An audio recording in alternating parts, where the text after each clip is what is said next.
So what is energy? Energy is the ability to cause change. This is going to be our working definition of energy.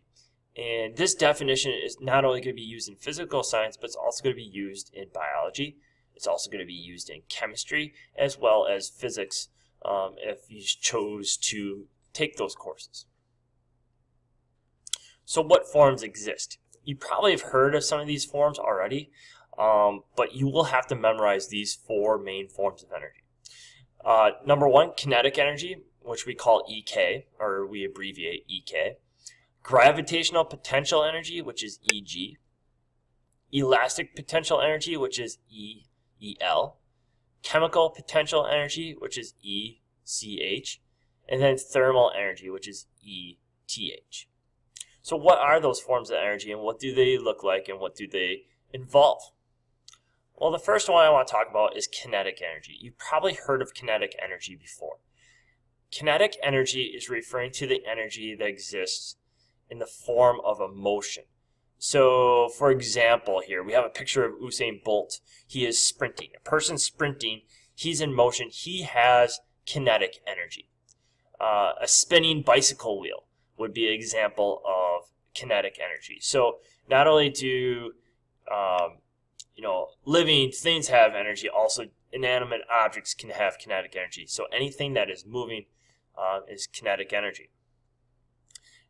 There are some rules of thumb when we discuss kinetic energy. Basically, if you have more mass, you're going to have kinetic energy. The other thing is, if you have more speed, you're also going to have kinetic energy. Now, these two variables are going to be involved in the equation for calculating kinetic energy. We are going to do these calculations later on within the unit. The next type of energy is called gravitational potential energy, or EG. This is the energy of position. So here in this picture we have an example of a person holding a ball, let's just say it's a tennis ball, in the air.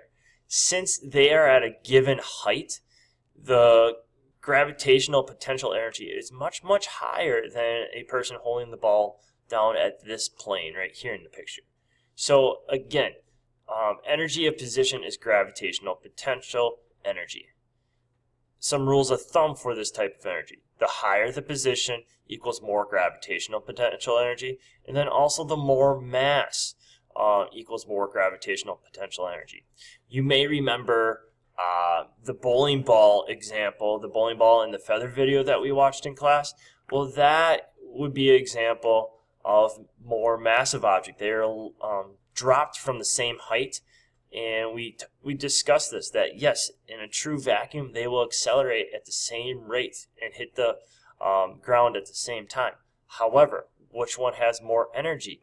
Well, the one with more mass is going to have more gravitational potential energy because just simply because it has more mass.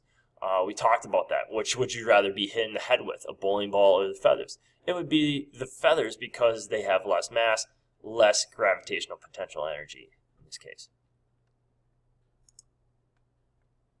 Elastic potential energy.